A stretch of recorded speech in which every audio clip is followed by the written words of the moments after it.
Welcome to Module 3. In this module, we will talk about what it actually takes to stage the event, meaning how do you prepare for something like the Winter Olympic Games. In preparation, it's 1, the early planning stages, it's 2, the bidding stages, and in more detail, we go into expenditures and the finances. To start off, bidding for Winter Olympics is usually done by city-states.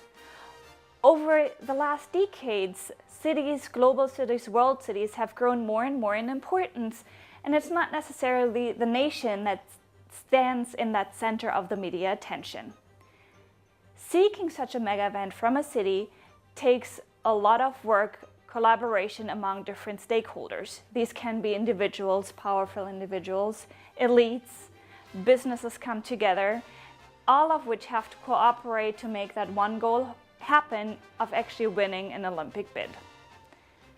The prestige of such an event also may attract a lot of individuals that hope to participate and be part of this global event. So why do you bid for an Olympic Games? What are the motivations? Number 1 might be the global visibility, where the event is broadcasted to 220 countries in the world. It is also to be a part of a branding and marketing strategy for that city, perform on a global stage, become one of these big world cities. Might also be used to promote economic activity. Now, research has shown that this is usually very short term and mainly in the construction sectors and the tourism sectors. Another one is to promote a certain social or certain political agenda. A lot of what the IOC looks for is stability within the country. So looking at what does the country want to achieve through an Olympic Games. The Olympic Games furthermore kind of signal to the world that a milestone is achieved.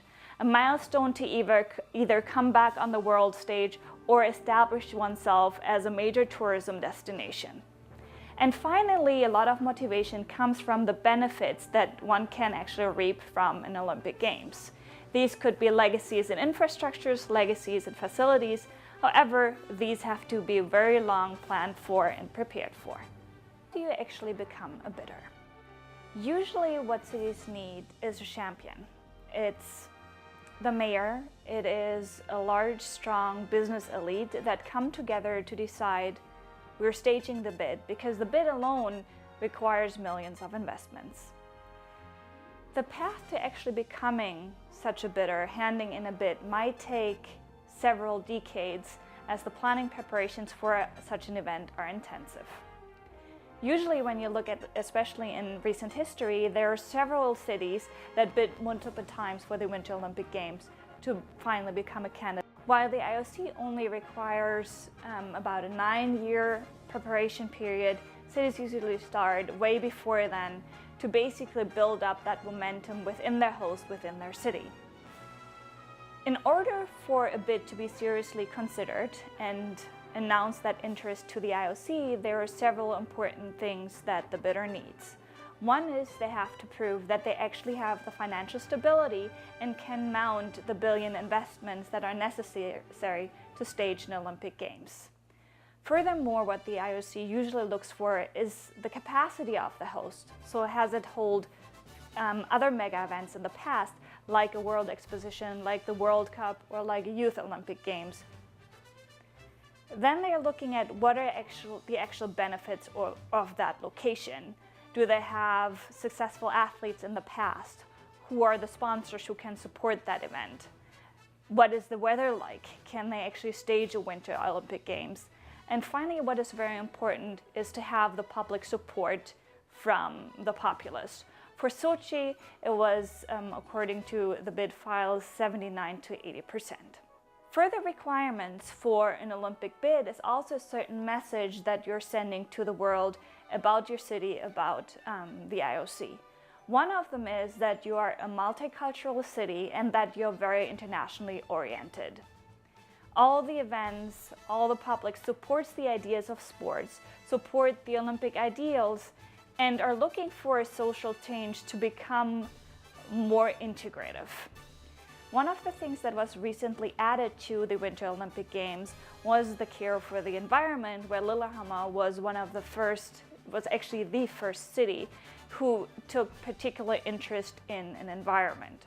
The Sochi National Park was actually recently rezoned to accommodate the mountain cluster. In it, there will be 7 competition and 7 non-competition venues.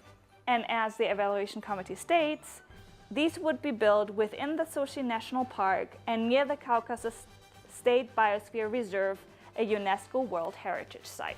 Finally, looking at what is important for a bid is usually security. If you look at over the recent bids that have been put in for either the Summer or the Winter Olympic Games, the financing that is allocated to security investments has significantly increased.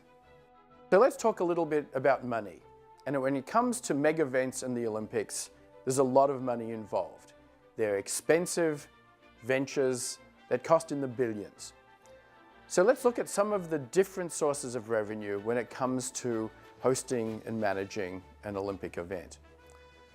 Perhaps most significant is broadcast rights. This is the right to televise the Olympics to an appropriate audience.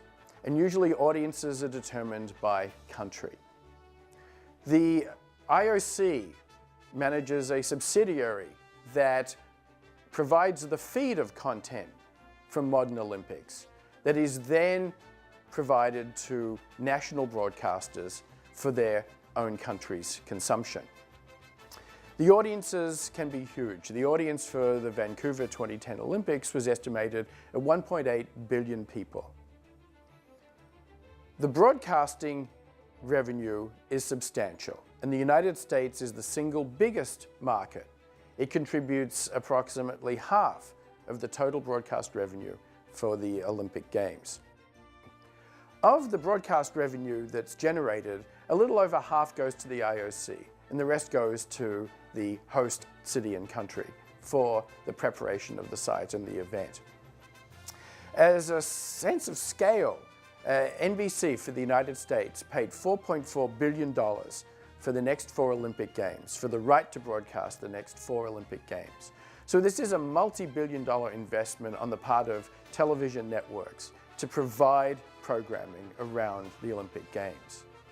Another source of revenue is the sponsors. And the Olympics has a wide range of sponsors globally, as well as in each country. Another source of revenue is tickets for the Olympic event. And generally, ticket prices are high in comparison to the normal price paid for sporting events.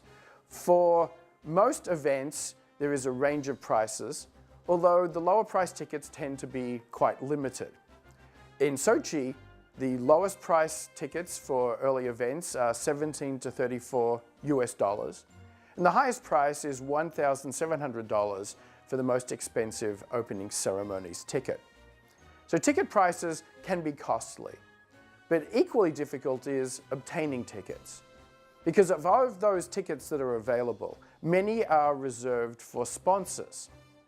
So the number of tickets available to the public is far fewer than the capacity of the venues available to them. From my own experience for Vancouver and London, the process requires frequent use of lotteries, of applications for tickets, with no clear certainty about what application will be successful. In general, the public has great trouble finding and identifying tickets and sources.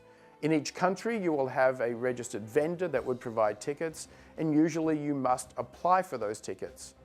One of the biggest challenges of the London Olympics was the fact that so many members of the public applied for multiple events, yet received no ticket allocations at all. So tickets, the spectators associated with the Olympics, are seen as an important part, but it's often very difficult to obtain tickets of the average person who wishes to participate in the event. Let's talk about what all that money gets spent on. And one important element of our assessment of mega events is the need to look at spending as an investment. The mega event is not an end in and of itself, but usually a vehicle for a city or host to move somewhere else, to gain long-term benefits. And we'll focus on this in detail in the 5th module when we look at the legacies. but we have to think of it as an investment, to think of the return we get. Because when a city like Sochi spends $51 billion on an Olympic event, you have to ask, what is the long-term return on that high investment?